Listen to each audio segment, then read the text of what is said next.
Hello guys, आज चाहिँ म मुलाको अचार बनाउँदैछु है। तपाईँहरूलाई यो मुला त सुकाएँ होइन, सुकाएर अब अचार बनाउनुको लागि चाहिँ रेडी हुँदैछु है। कस्तो बनाउँदो रहेछु बनाइसकेर चाहिँ देखाउँछु ल तपाईँहरूलाई। गाइस, मैले मुलाहरू सबै फिटेँ होइन, मुलामा अचारहरू सबै फिटेर चाहिँ मैले यहाँ रेडी बनाइरहेको छु। अन्त अब यसमा चाहिँ है यहाँनिर तेल खर्च खाएर भातसँग खाएर चाहिँ म तपाईँहरूलाई देखाउँछु। अहिलेको लागि यति नै हो गाइस, हेरिदिँदै गरिदिनुहोस् है। अन्त यो के अरे कस्तो है भयो, कस्तो देखियो होइन, बनाउनु जानिनँ गाइस। अन्त यसो कमेन्टहरू गरिदिनुहोस् है, लाइक गरिदिनुहोस्।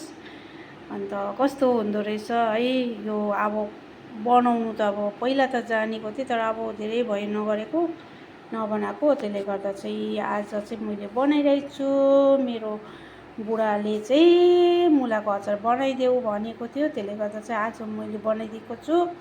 यो अब यसलाई चाहिँ बोतलमा लगाएर चाहिँ सुकाउँछु गाइस। हेरिदिनुहोस् है, लाइक सेयर गरिदिनुहोस्, कमेन्ट गरिदिनुहोस् कस्तो भएछ कलर।